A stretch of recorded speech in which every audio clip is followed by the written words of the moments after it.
Fala pessoal, beleza? Seguinte, vamos lá começar esse aulão de biologia que é bem tranquilo, são conceitos que todo mundo já sabe, por incrível que pareça, e não vai ser difícil de entender. Vamos lá. Dentro das relações ecológicas que a gente está aprendendo, a gente tem a relação intraespecífica, que são indivíduos de mesma espécie. Para você lembrar disso aqui, intra você lembra de entre. Entre indivíduos de mesma espécie. Como é que esses indivíduos interagem entre si? É isso que a gente vai estudar. E na interespecífica, são indivíduos de espécies diferentes interagindo entre si. Uma relação harmônica é quando não tem prejuízo, ou seja, algum indivíduo vai se beneficiar nessa relação. Não necessariamente os dois vão se beneficiar. Um pode se beneficiar e o outro pode estar aqui, ó, neutro. Tá entendendo? Mas nunca pode ser um se beneficiando e o outro tendo prejuízo. Porque quando tiver prejuízo, sim, vai ser uma relação desarmônica. Que a gente tem dois exemplos. Aqui seria uma relação intraespecífica de indivíduos da mesma espécie e aqui de interespecífica. Vamos lá, continuar. Um grande exemplo de relação harmônica, temos as colônias, que são unidos fisicamente, ou seja, anatomicamente unidos. E essas colônias podem ser classificadas em isomórficas ou homeomórficas, que é o mesmo conceito, são sinônimos. Eles são semelhantes, sem divisão de trabalho. E um exemplo aos corais. Aí também temos colônias heteromórficas ou polimórficas, que são diferentes, com divisão de trabalho. Um exemplo é a caravela portuguesa.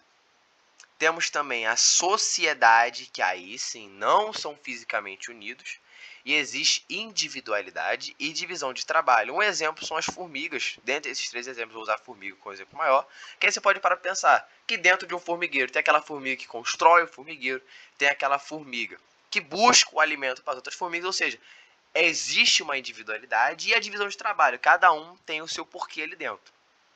E nas desarmônicas temos a competição. Por quê? É sempre negativa para todos os envolvidos. Mas você vai falar assim, caraca, desarmônica? Por que é negativo para os dois? Vamos lembrar que a competição ocorre por causa de recurso, acasalamento e território. E ela regula o tamanho populacional. Agora, vocês concordam comigo que quando um animal come o outro, ele está cansando e o outro está morrendo? Então, é uma relação que um está se cansando e o outro está morrendo. Então, sim, é negativo para os dois lados. Não confundam. Um exemplo são aves lutando por um acasalamento. Temos canibalismo, que um devora o outro, tranquilo de entender. Um come o outro, um morre, o outro está comendo. O exemplo é a viúva negra, que gera descendentes e tubarões comem filhos. Mas você fala assim, pô, viúva negra, por que entra no canibalismo? Porque é uma relação entre duas viúvas negras. Um sabe assim, cara, ó, vamos fazer o filho aqui, esse me come depois. Porque a aranha ela tem noção de que isso é mais importante para o crescimento da espécie, tá entendendo? Então ele dá o seu corpo para outra aranha comer em troca de quê? Nutrientes, para ele conseguir cuidar do filho. Então, vamos lá. Agora, nas relações interespecíficas, também temos esses dois conceitos harmônica e desarmônica, e vamos entender como eles se encaixam aqui nessas relações. Temos o mutualismo, que é uma ajuda mútua sem dependência. Você pode também ver o mutualismo com optativo, como protocooperação, e mutualismo facultativo. Um exemplo é o pássaro, palito e crocodilo. Vamos entender. Seguinte, o crocodilo vai lá, come o que ele quiser durante a semana toda. Aí, já viram aquela foto do crocodilo com a boca aberta com um pássaro dentro? Então, é isso aqui que acontece, o mutualismo. Porque um pássaro palito vai na boca do crocodilo e come o que tem nos dentes dele. Ou seja, o pássaro, além de estar se alimentando, ajuda o crocodilo a limpar os dentes. Então, tem um mutualismo, ambos estão se ajudando. Mas eles não têm dependência. Por quê? Depois desse evento, cada um vai para o seu lado. Ou seja, não depende de um do outro para viver. Agora, diferente do mutualismo optativo, tem o obrigatório, que é uma ajuda obrigatória. Tem um exemplo dos líquens, que é uma parada que fica na árvore. Não sei se já viram as paradas brancas que tem algumas árvores. Se você pegar aquilo ali e quebrar aquilo ali no meio, acaba. Porque é a junção de uma alga com fungo. E ele morre. Ou seja, é uma ajuda mútua. Depende para viver essa junção da alga com os fungos. O comensalismo é quando uma espécie come restos alimentares de outra espécie. Comensalismo, comer, lembra assim, fica mais fácil. Por exemplo, peixe piloto tubarão. O tubarão come um peixe grande, sobra, e o peixe piloto vai lá e come a sobra. Porque o tubarão ele fala assim, não quero isso aí é o resto. Agora, peixe piloto, isso aí é uma maravilha, pô, um alimento, é um banquete tanto. Tem a questão da foresia também, que dificilmente cai, mas já caiu em vestibular, mas não vai cair na prova, que é o capim carrapicho, um exemplo, que é, por exemplo, a planta que gruda, já viu aquela parada que, tipo assim, gruda em tênis, gruda em short, aí você vai andando com essa porra, larga no chão e cresce outro. Então, entra assim, entra no comensalismo, mas dificilmente vai ser cobrado, mas é interessante ressaltar. O inquilismo é só você lembrar de inquilino, é quando o indivíduo de certa espécie se abriga em outra. O exemplo é uma bromélia em uma árvore, ou seja, inquilino, ele está ali. Ele está usando de outra espécie para se abrigar. Agora, as relações desarmônicas, a gente tem a competição, como eu já tinha explicado antes, que é sempre ruim para todos os envolvidos, mas o que é bom lembrar nas relações interespecíficas, ou seja, de indivíduos diferentes, é o princípio de Gauss, que é quando uma espécie com nichos semelhantes, depois assim, dessa competição, porque quanto maior a semelhança nesse nicho, maior, né?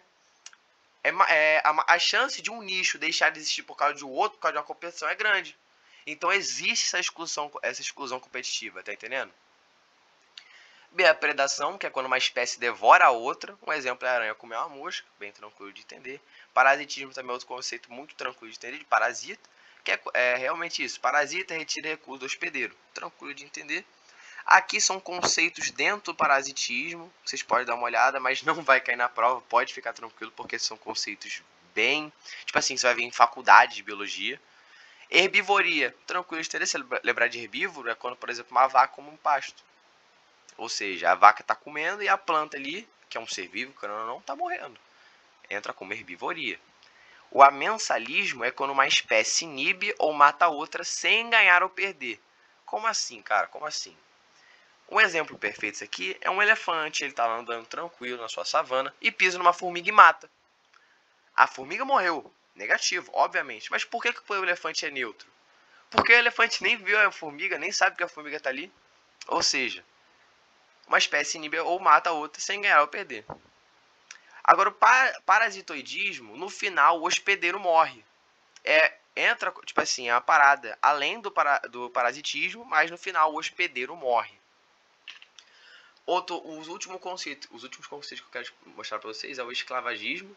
Que se lembra de escravo, é uma espécie que aproveita do trabalho da outra. Exemplo são os próprios humanos e as abelhas. Porque o humano vai lá, cuida da abelha, deixa tudo certinho para pegar o seu mel. Agora, um conceito que estava no caderno, mas não estava na aula do Ferreto, é o epifitismo. Que plantas que vivem agarradas às outras apenas devido ao espaço, sem retirar alimentos da hospedeira. Um exemplo clássico de epifitismo é orquídeas vivendo em árvores. As orquídeas crescem apoiadas nos galhos, usando a árvore só como suporte, sem tirar os nutrientes dela. Resumo: no epifitismo, o organismo vive sobre o outro, sem prejudicar nem ajudar o hospedeiro. É sim uma relação de comensalismo. Agora vamos para os conceitos, bem tranquilos de você entender, por que é importante as relações ecológicas. As relações ecológicas elas têm papéis fundamentais para controlar a população, como já tinha falado também por causa das competições, né, do princípio de Gauss.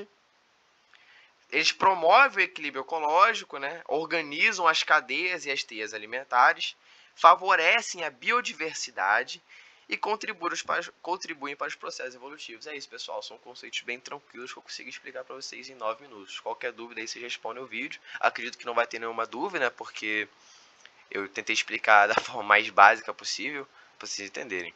Um abraço, rapaziada. Tamo junto.